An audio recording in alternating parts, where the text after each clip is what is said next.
Hi there, and welcome back to another beginner basic tutorial with me, Andy for Turning Strawberry. Today we are going to work on URDHVA DHANURASANA, or upside down bow pose, also commonly known as wheel pose. Now, a very intense back bend, very intense stretch that opens the shoulders and really works on the entire length of the spine. We're going to begin with a few preparatory poses to warm up the spine before we move into this asana. So for starters, we're going to just start on our mat, legs out long. We're going to move into a forward fold. Inhale, flaring the seat backward. We're flaring the tailbone out to lengthen through the lower back, straighten through the spine, and exhale, we're going to fold.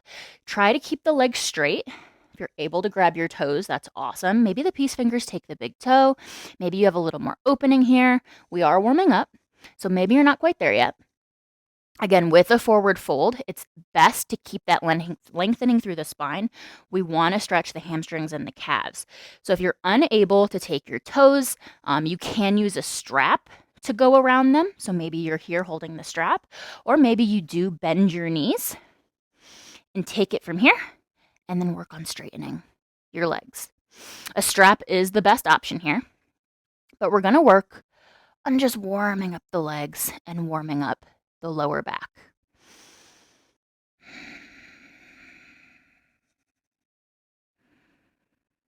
Inhale deeply, sending that tailbone out long behind you, bringing a little more length into the spine, and exhale, fold a little deeper. Now you can keep your gaze on your toes, or you can send your gaze down between your knees, whatever is most comfortable on your neck.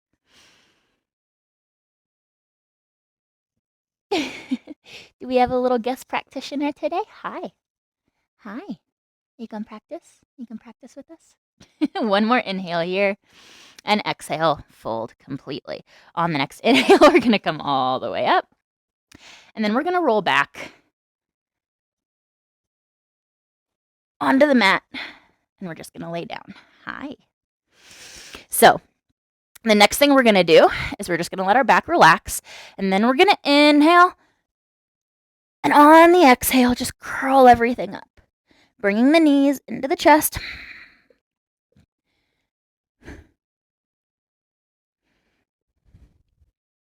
And maybe we rock back and forth a little bit just to warm the spine up.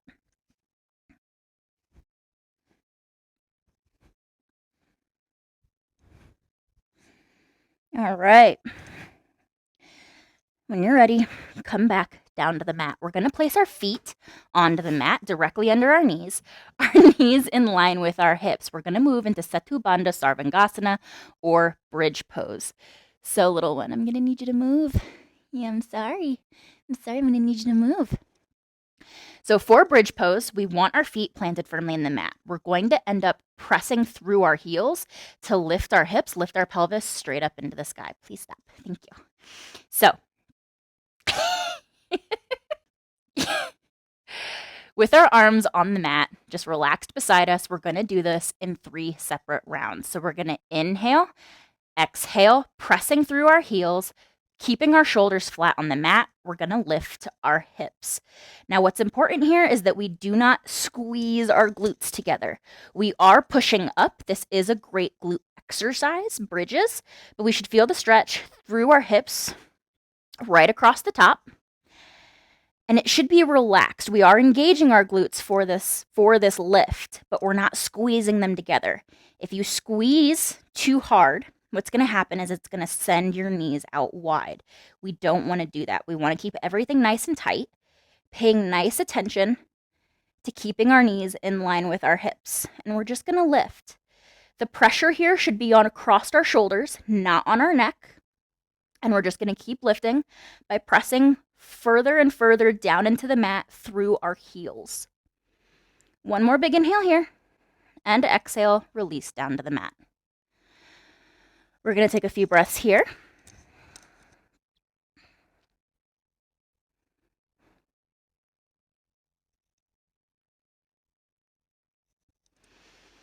Bridge pose, second time. Inhale and exhale, pressing through the heels.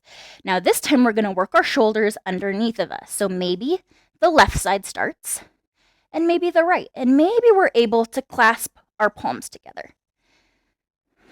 Keeping our palms flat down on the mat, we're pressing even higher, even higher. So this is shifting the pressure higher up onto our shoulders, but it still should not be on our neck. There should be no pinching and no pressure on our neck. It's all on our shoulders. Take another deep inhale here, drawing the knees together, internally rotating the thighs to keep the knees in line with the hips. And we're going to send our hips higher, driving further into the mat with our heels. One more big inhale and exhale, release.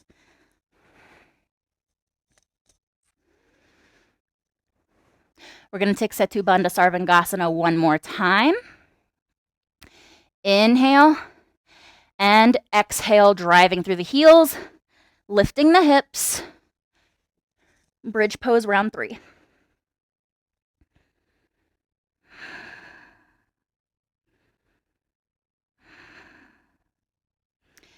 Deep, controlled breaths. Maybe we drive a little bit higher. Highest we've ever gone. One more big inhale, really filling up the belly, and exhale. Slowly release. All right. Next, we're going to move into DHANURASANA, full wheel pose. So, keeping the feet right where they're at, directly underneath the knees, with the knees in line with our hips. We're going to take our hands and we're going to flip them. So our fingertips are pointing towards our shoulders. Palms are going to be flat on the mat, facing up. So, planting the hands, we're going to inhale. And when we exhale, we're going to lift in one smooth motion. Ready? Inhale, exhale, and lift.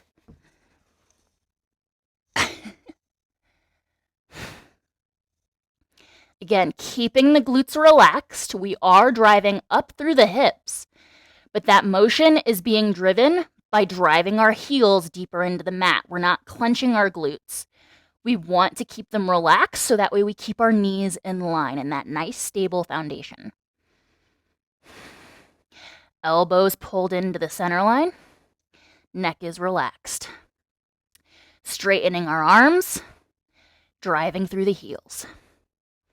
One more big inhale here, and exhale, release. As you come down, tuck the chin into your chest, rolling down the back of your head until you're once again flat on the mat. We want to avoid placing undue stress on the neck. So we don't necessarily want to curl our head backwards. Some instructors will teach you to have a halfway point where maybe you lift halfway and then pause on your head. I like to kind of bypass that because I think it opens up a little too much room for interpretation of where to pause on your head. And if you pause too far to the front, then you're going to place pressure that drives your head backwards, which is going to place a lot of stress on the neck, which can lead to injury. So I like to bypass that. That is, I don't want to say personal preference, but it is instructor preference. If you have an instructor that tells you to do that, it doesn't necessarily mean it's wrong. It just means that they are confident in their ability to lead you through that posture with that pause. So enough chatting. We're going to move into wheel pose, round 2. Inhale, prepping the hands. And exhale, we're going to lift. I've got a puppy here, a puppy ear under my palm I got to watch out for. Maybe we're able to straighten the arms a little bit more, really feeling the abdomen stretch. Nice controlled breathing. And maybe you're able to walk the feet in a little closer to your hands. Maybe you're able to get a little deeper in your stretch. Again, keeping the knees in line with your hips. We don't want to let them sprawl open. If you feel pinching in your lower back, then maybe you need to open your wheel up a little bit. One more big inhale here. And exhale, release back down to the mat. We're going to take a few breaths here. And then we're going to move into DHANURASANA, or wheel pose, round 3. In the practice of Ashtanga, at a minimum, this is repeated 3 times. Sometimes if you go to a lead primary class, they can repeat it up to 5 times.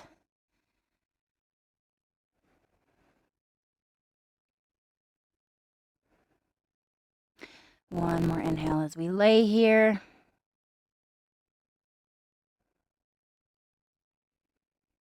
And prepare yourself. Inhale, place the hands, preparing to lift, and exhale, lift. URDHVA is the first posture in the finishing series of primary series in Ashtanga Yoga. So all throughout the practice up to this point, there's a lot of forward folds. And so at this point, this is the beginning of the counter stretches, and it moves into the back bends as we finish. In vinyasa, this can be integrated, typically from the middle to the end. Usually, a vinyasa series is not going to have wheel pose anywhere in the beginning because we do want to warm that spine up before we just wrench it in reverse. One more big inhale here. Maybe we drive the hips a little bit higher. And exhale, release all the way down to the mat, releasing completely, letting the legs extend long on the mat, letting the arms extend long. We're going to take a few breaths here. Just feeling our body in all of its awesomeness. Feel free to stay in this position as long as you would like. But whenever you're ready, we're going to come back up to a seated position. So you can gently tuck your knees in and start to roll along the spine. And when you're ready, roll up to an easy seat.